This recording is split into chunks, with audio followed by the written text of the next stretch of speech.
VOA sagantaa afaan Oromooti.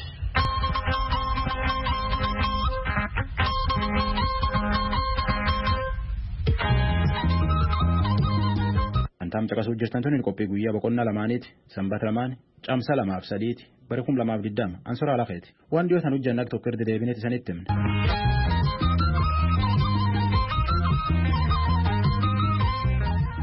Ogeeyyoota fayyaatiif barsiisota yuunivarsiitii Dambidolloo manneen baadiyyaaf magaalaan naannoo isaanii irraanii vaayirasii koronaa kan irratti nama barsiisuu jiran nama goggorsuu jiranii jedha pirezidaantii yuunivarsiitii tanaa Dr. Lataa Tasfaayee Naafor Malkaa dubbisan werga. Pireezidaantiin Yuunivarsiitii Dambidolloo Dr. Lataa Tasfaayee akka jedhanitti weerara vaayirasii koronaa sadarkaa addunyaatti yaaddoo ta'e kana dursanii ittisuudhaaf hojiiwwan garaagaraa hojjetaa jiru. Tajaajila tola ooltummaan sagalee guddistuu fayyadamuun magaalaa fi baadiyyaatti hojii hubannoo uumaa turaniin alatti manaa manatti adeemuudhaan hawaasni waa'ee koronaa akka beekuuf hojjetaa jiraachuu isaanis kan ibsan. Hojii awareness yookaan immoo hojii hubannoo uumuu hojjechaa tureera jechuudha. Yeroo garaagaraa miidiyaa fayyadamuudhaan akkasumas naannoo magaalaa naannoo namooti baay'atanitti illee hojii kana hojjechaa turreera.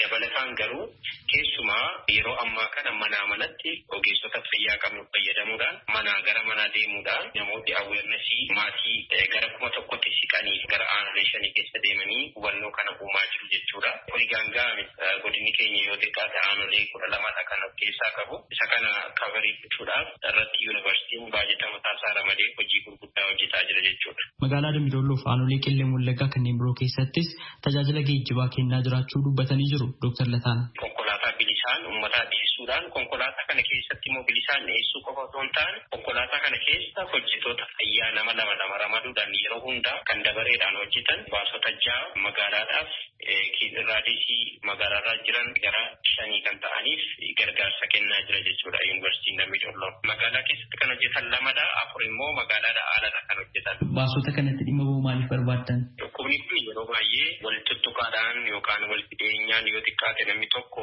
isa tokkorraa meetira 2 fagaachuu akka qabu ogeessoti fayyaa gorsaa jiru. Isa kana immoo kan gochuu dandeenyu yookaan physical distancing yookaan social distancing kan jedhamu san hojiitti hiikaa jira jechuudha. Teessuma namni lamarra taa'u namni tokko akka taa'u gochuudhaan walirraa faffagaatanii akkamitti immoo firaansiisuun danda'ama kan jedhu sana barsiisuudhaaf jechuudha. Lammaffaa rakkoo geejjibaa mudatee jiru akka godina keenyaatti illee inni kunis rakkoo tokko furuudhaaf tajaajiluu danda'a jennee tajaajila hawaasummaa jalatti hojjenne jechuudha. Dr. Lataan itti dabalanis meeshaalee qulqullina ittiin eeggachuu danda'anii fi gargaarsa midhaan nyaataas kutaalee hawaasaa galiin isaanii gadi aanaa ta'eef yuunivarsiitiin Dambidolloo kennuu isaa dubbatanii jiru Dr. Lataan. Qulqullina eegsisuu irratti fakkeenyaaf saanitarii maateriyaals yookaan wantoota qulqullinaan wal qabatan irratti kan tajaajila kennan kan akka saamunaa, laargoo ta'uu danda'a, saanitaayizarii, alkoolii kan kana fakkaatan deeggaraa ture jechuudha. Qabaa kaanii kan akka laargoo liitira 500 alkoolii saanitaayizarii illee kan bara liitira 2,000tti kan siqu kennamee jira.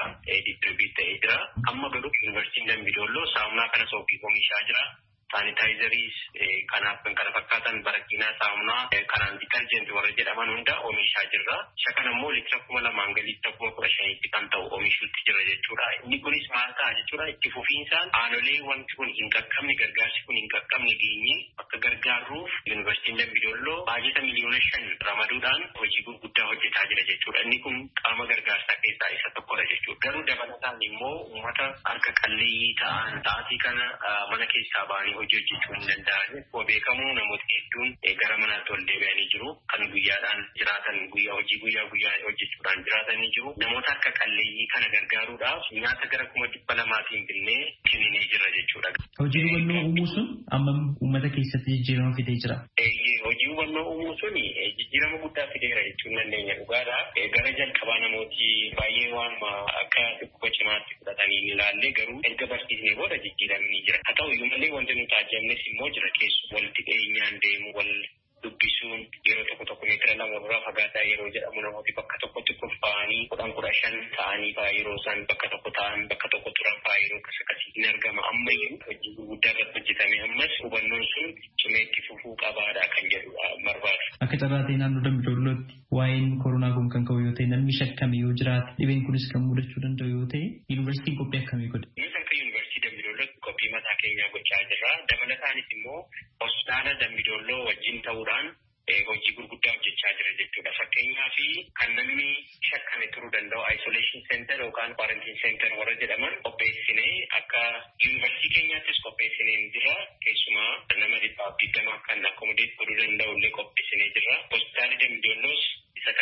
deeggarsa goonee fi isaanis isolation centerii kana qopheessanii jiru. Namoota tajaajila tola ooltummaa yuunivarsiitiin Dambidolloo kennaa jiru fayyadaman keessaa muraasa dubbisnee turre. Maqaan koo Dabalagaa Alamaayyoo jedhama. Yuunivarsiitiin Dambidolloo jalqabumaa ka'ee jechuudha. Deeggarsa garaagaraa uummataaf laachaa turuunsaa beekamaadha. Magaalaa keessa deemee illee uummata barsiisuu, hawaasa barsiisuu irratti fi tajaajiluma tiraanspoortii kan laachuu irratti fi gahee guddaa taphachaa jira. Namti eeggatee jechuudha. Alam Tafarii Daaroo Sobbo lafa jedhamu jechuudha. Ammachiitti ittiin deemeen ture. Baay'ee hawaasitti gammadee bakka tajaajila geejjibaa gahaatti argachaa jiru amma hawaasumti. Maqaan koo Guddattuu Jikuun jedhama. Gargaarsa guddaa gochuu jira yuunivarsiitiin Dambidolloo. Hawaasa karaa konkolaataa tajaajileera akka uummata irraa fagaatee taa'uu fi kanaaf uummati baay'ee fayyadamuutti jira. Magaalaa Dambidolloo keessatti akkuma beekamee jiru barumsa nuu kennaa jiru. Yuunivarsiitiin Dambidolloo erga vaayirasiin koronaa dhufee tajaajila hedduu kennaa jira. Bishaanillee magaalaa keessa dhaabuudhaan akka namni akka dhiqatu gochaa ture. Amma immoo torbee kana keessa tajaajila geejjibaa akka namoonni rakkanneef uummatni magaalaa akka tajaajilamu godhee jira. Keessumattuu baajaajiin kaffaltiisaa waan dabaleef walirraa sagantaa'uunis waan hin danda'amneef yuunivarsiitiin Dambidolloo immoo konkolaataa sarbiisaaf fayyadu uummataaf kennee itti tajaajilamaa jira jechuudha. Raadiyoo Sagalee Ameerikaaf Naakur Milkaa Amboorraa.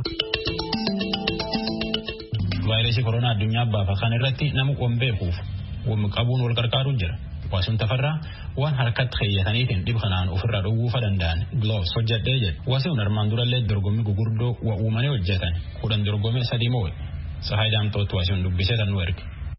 Dargaggoo Waasiin Tafarraa jedhama. Akka dargaggoon kun natti himetti Yuunivarsiitii Saayinsii fi Teknooloojii Finfinneetti barataa injinaringii waggaa 4ffaati.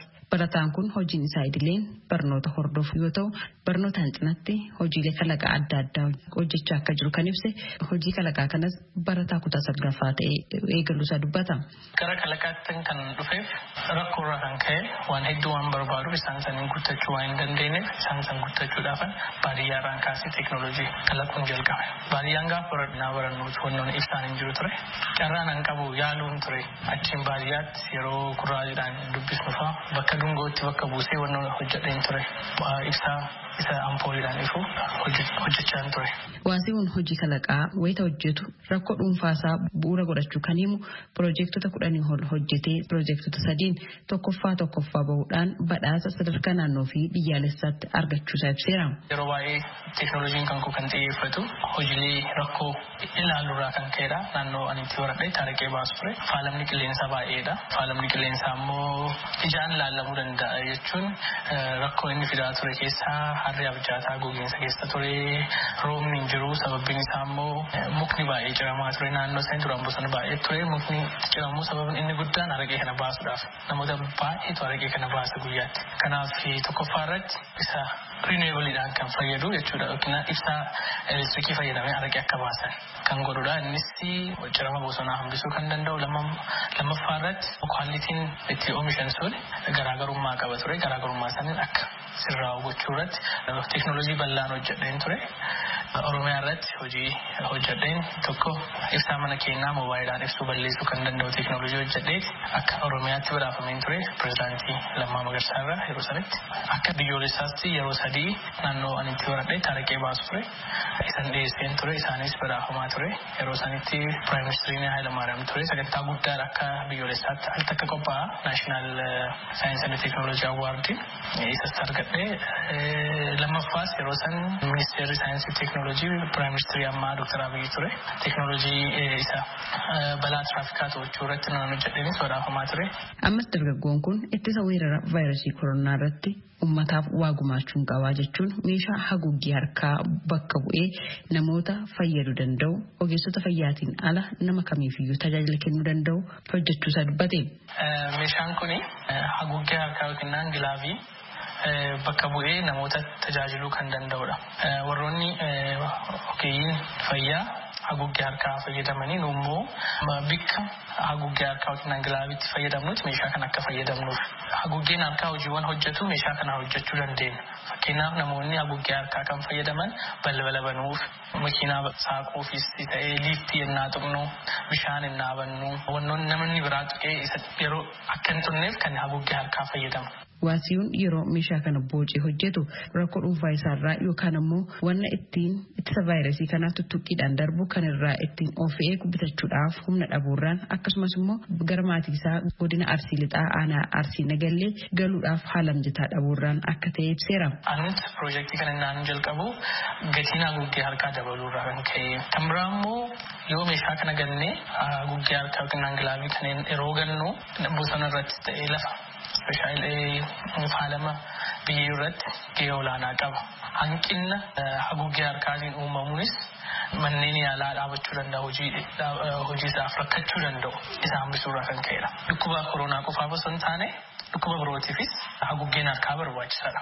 Haguuggeen harkaa immoo biyya alaatii gala. Amma addunyaan mara haguuggee harkaa yookiin gilaavii fayyadamaa jiru. Kanaaf hanqinni uumamuu danda'a jedhee shakkiin qaba. Inni sun yoo uumame immoo uummanni baadiyyaa irraa amma magaalaatti wal'aansa argachuu irratti rakkoon uumamee yaada. Meeshaa kana osoo fayyadamnee balbala banuufis ta'ee konkolaataa keessattis ta'ee meeshaa itti qabannee deemuufis akkasumas baabura keessatti harka keenya ol gooneetti fayyadamuudhaaf kan nu fayyadudha. Rakkuma kan koorraa kan ka'eedhaan kan jalqabe amma irratti rakkoorra darbee namoonni biroo waan fayyadamuu jalqabaniif anaafis madda galiinaa ta'eera. Kuma oomishuun an danda'a amma tokkoon ishee gatiin ishee birrii 150dha. Fuulduratti abjuun barataa kanaa gama teknooloojiitiin sadarkaa olaanaadhaan dhaabbata teknooloojii guddaa ta'e ijaaruuf mul'atan qabaa kan jedhe Waasiyuun dargaggootaafis dhaamsa dhaameera. Kaampaanii teknooloojii guddaa akka addunyaatti kan hojjechuu danda'u dhaabuu barbaada. Isaafis nan hojjedha. Dargaggeessi kamiyyuu nama biraa ta'uuf yookiin nama biraa fakkaachuuf osoo hin taane of akka ta'uun barbaada.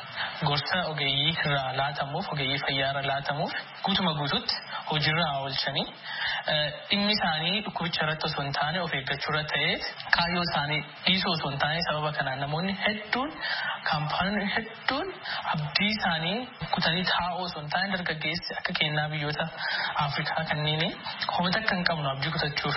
Kanaaf osoo abdiin kutiini shakkii fi yaada keessaa ba'anii akkaataa kamiin abdii isaanii kennaan kaayyoo isaanii akkaataa galmaan ga'uu danda'an irratti haa xiyyeeffatan jedha.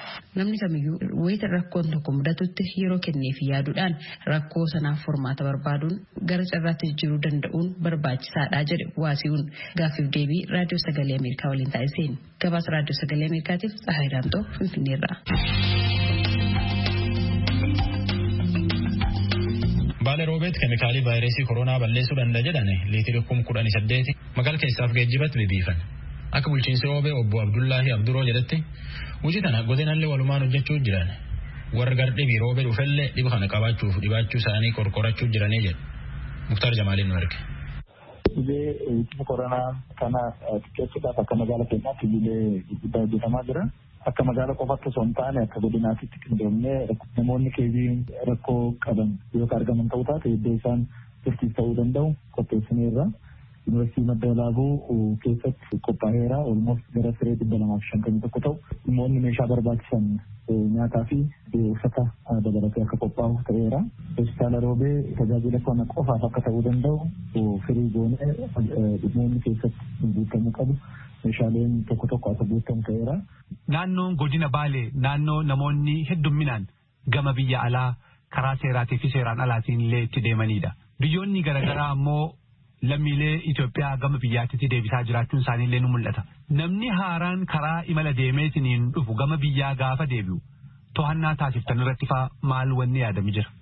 Qindoomina godina waliin gochaatiin jirru keessattuu aanoleen daangaa Sumaalee irratti argaman namoonni karaa Jibuutiitiin karaa adda addaatiin karaa Somaalilaandiitiin gara keenyatti dhufuu danda'an tokkoffaa horsiisee bulaan naannoo saniin irratti sirriitti qindaa'ee namoonni dhufan kun odeeffannoo kennee iddoo isaan gahan irratti to'atamanii iddoo tursiisaa akka galan haalli godhamaatiin jira. Namoonni karaa biyya alaatii dhufanii keessatti argamanis odeeffannoon sassaabamee bira gahamee iddoo tursiisaa haalli godhamee jira. Haga ammaatitti namoonni keebii kana shakkaman gara nama 7 ta'uu danda'u. Israa'el hospitaala Ebree Goobbaatti galchinee keeka akka ta'u gooneerra namoonni kunneen biyyaa turuu qaban furmaata erga xumurameen booda bileetteessiin isaanii xumuramee haga ammaatti nageetti ta'eera. Hubannoo guutuu argachuudhaan namni haaraa dhufe kun uummannis eeruu karaa kennuun namoonni kun iddoo talaalliitti yookaan iddoo tokkotti akka isaan dhufuun godhamaa jira. Hojiin ittisa waliigalaa taasisuu fi akkasumatti immoo hawaasni beekee dursee akka maloota ittisaatti fayyadamu taasisuu keessaa maal faatu hojjetama? Keessaayyuu magaalaa keessatti. Uummanni hubannoo akka argachuu danda'u sagalee guddistuudhaan konkolaatota ramannee namoota hojii beeksisaa kanarratti muuxannoo qaban akka uummata hubachiisuu danda'an sirriitti hojiin garaagaraa hojjetamaa tureera. Kun deddeebisuudhaan humna dargaggoota akkasumas ammoo miti mootummaa naannoo kanneen jiran kan waliin dabalatee karaa adda addaatiin yuunivarsiitii Madda Walaabuu qindeessuudhaan hubannooleen garaagaraa kennuudhaaf yaalii godhameera. Sanniin alattis iddoolee namni itti baay'achuu danda'u tarkaanfileen haalli fudhatamee jira. Namni jimaa namni baay'inaan keessatti qabamu gara mana 57 namni shishaa 43 akkasumas ammoo namni shubbisaa gara 29 ta'an meeshaalee shishaa 243 ta'an iddoolee abbootii amantaatii fi manguddoon garaagaraa argamanitti haalli gubatuu danda'e haalli godhamee jira. Namni fiilmii akkasumas ammoo manneen fuulii 67 cufamanii jiru.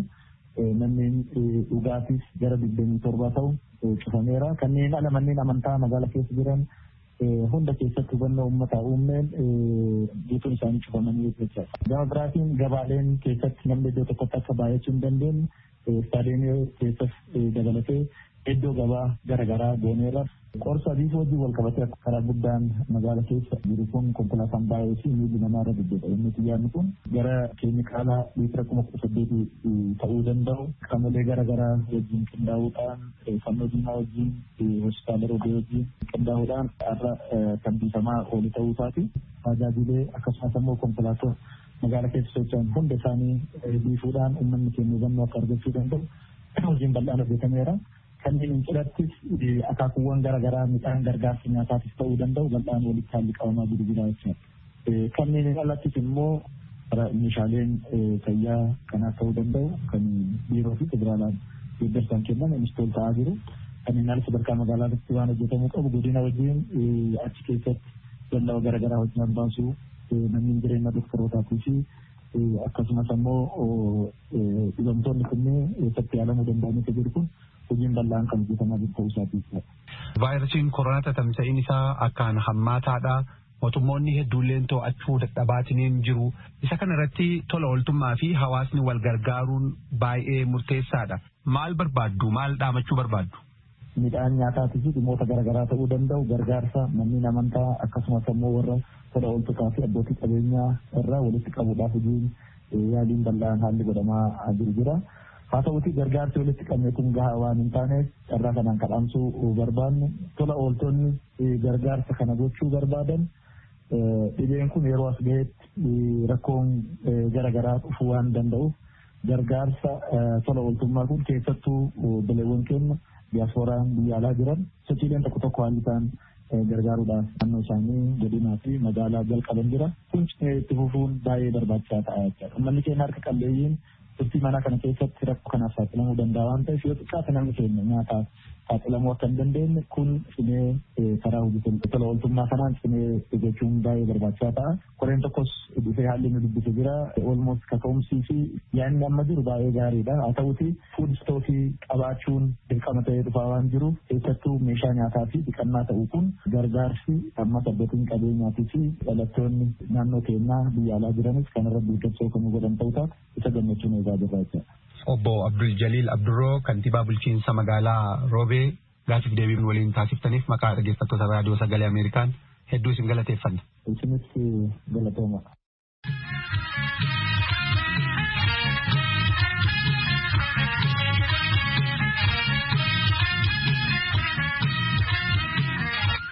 Tan raadiyoo VOA sagantaa afaan Oromoo caqasuu jirtanii.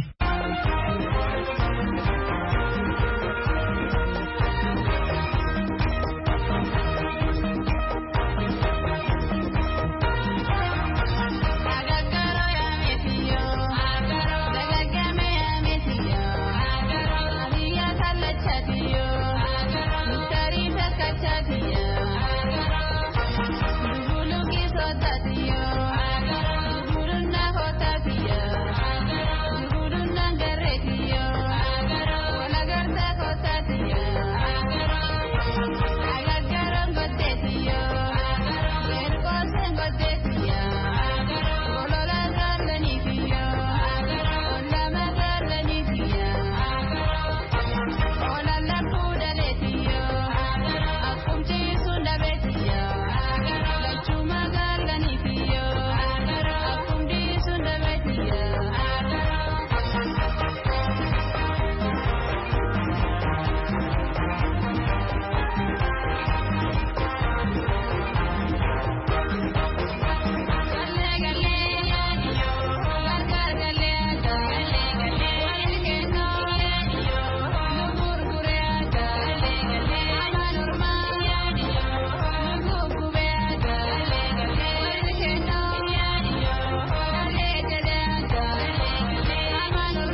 Vaayirasiin koronaa addunyaa marsee manarrare kami age guddaan manuufiitu hojjechuu jira.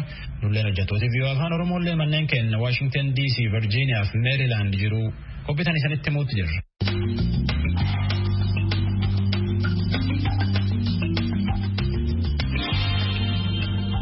Boorana Scholars Group waldaa barsiisotii yuunivarsiitii fi namni barate dhaabeetiin biyyaan gargaaruu jira.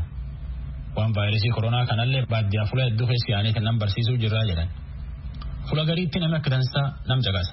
Fuula gariitti ammoo namni jireenyumuu fi kaan jiraataa jedha. Barsiisaan yuunivarsiitii Bulee Horaa ka durii warra waldaa kan yayyab keessa tokko ta'e jaatanii koloobo. Namni billee dubbifne. Eessaa yaatanii babarsiiftanii jenneen. Uummata seenaa baadiyyaaf kan magaalaan hubannoo kennaa turre guyyaa ta'an immoo aanaa Dubuluq yookaan guyyaa arga akkasuma magaala Dubuluq yookaan magaala Elwaaqsee deemnee hubannoo uummataaf kennaa turre karaa dhibeen kun ittiin daddarbu uummata keenya hubachiisaa turre guyyaan itti aanu guyyaa gabayaa guddoo yookaan guyyaa Qidaamee jedhan suni guyyaa Qidaamee immoo aanaalee Aballoo keessa socho'aa turre magaalaalee akka Aroo Bakkee Gandaaroo Bakkee jal jiran hedduu keessa socho'aa turre Gandarbooroo keessa turre Gondee Colqaasa keessa turre Galdii Aballoo keessa turre akkasuma garee lamaa gargar baanee Diidara keessa tiimiin ta'een tokko socho'aa turte Harrii tokko keessas akkasuma socho'aa turre. Kanaaf gandaalee kan iddoo keessa yaanee waa'ee hubannaa dhibee koronaa vaayirasii jedhu kan kennaa turre jechuudha. Namni akkam dubbisan isaan jala qaba. Namni akka dhaga'i akka waan kan odeeffannoo qabu nutti hima. Garuu waan kana garuu jijjiiruuf agammatti sochiin jiru wanni namatti mul'ata hin jirtu. Haa ta'uuti immoo gandooti tokko iddoo sochoonutti gandoota tokko keessatti muuxannoo yookaan fakkeenyummaa gaarii wanti ati jetteetiin ibsuu dandeettanii jedhu fakkeenya ganda Diidaraa keessatti.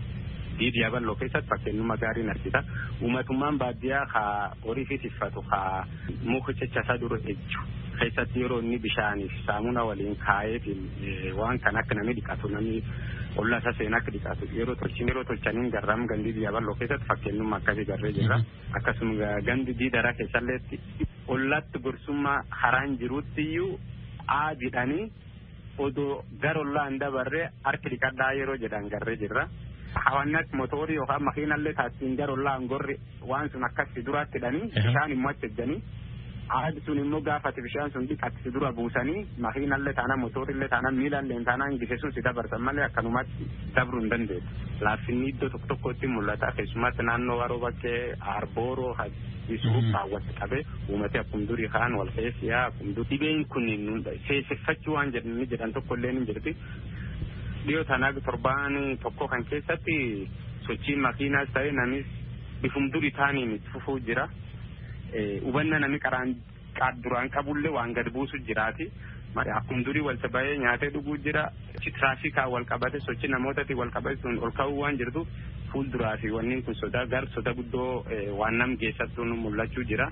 Yeroo wanni kun hundumtuu akkanatti socho'aa jira kanatti namis gurmummaan akkana ta'u hubannoo kennuuf deemti sunuyyuu haamilee dhabaa deemti.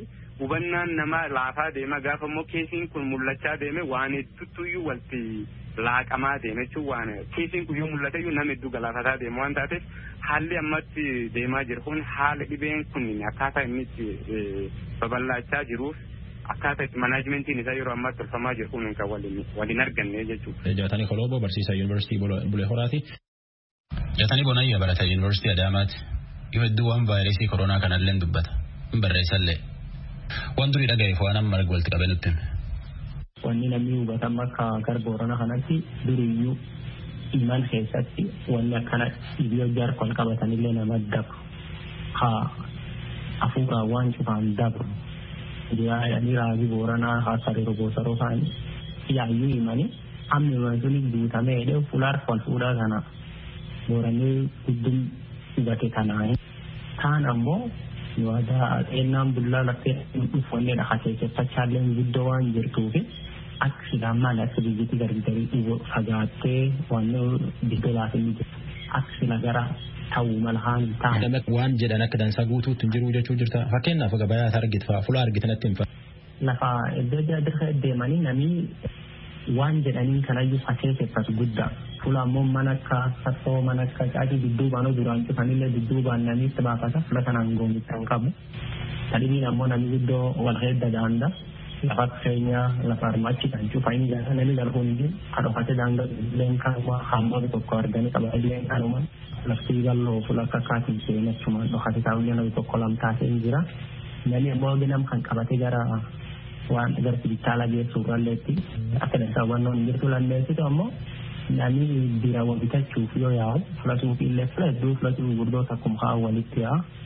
Akki lagi kau karing goma danille yen tana dian khalwana kemodo karawana gari khara guliya khana amla gati sani akatara uang kane ni nami senne khaye bi sum mo yale dala kane tungu de jabdu sani aki gati sanku ni akar de mu khale relasi manam gorsi fakena nakkanam bi khede de mo wan eddu argitut namar fagada fulana wal futa fagada hedan tana dabatu bullakum haran kachu qaban fulan tunam fulanami jajjabduru la yudufte bari barmum merewa kada chuji ado khanan taw khagara gumata kunduri khanna midenam tame wandu gatta uji khanna ki farrade biani corona yu chala wanda corona nama pija hammen corona chalu yoji ka takmala ma wanta ko wan kananne kachu malani karafagachu malani motumman topya khala bulchu kha oromiya le fulan diri mo yale fulan senna guddo ta somali Ethiopia Kenya gitu kan tadi ni pula wal bena guddo khabiri gorani khara form tadi ni akan karang form tadi ni ha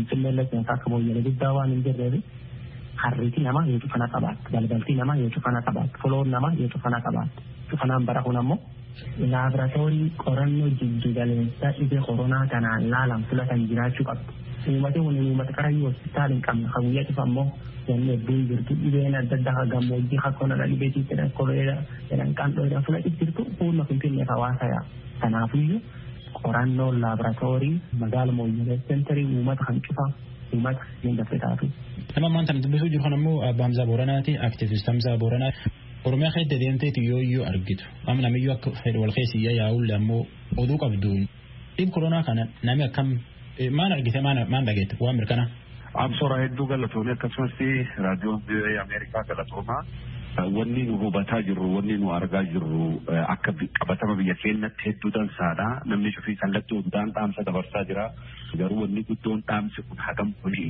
oolaa jira wanni jedhu hedduu ni nyaachisaa jira yeroon tun akka haga dabartutti garuu gosa ogeeyyii fayyaa dhageenyu. Biyyoon afaan Oromoo naal isaa irraa jalqasuu jirtan. Ayyalam taarratanum taboriitii waltacha nagaa keessumaa bula jen nagee sagantaa afaan Amaaraatti.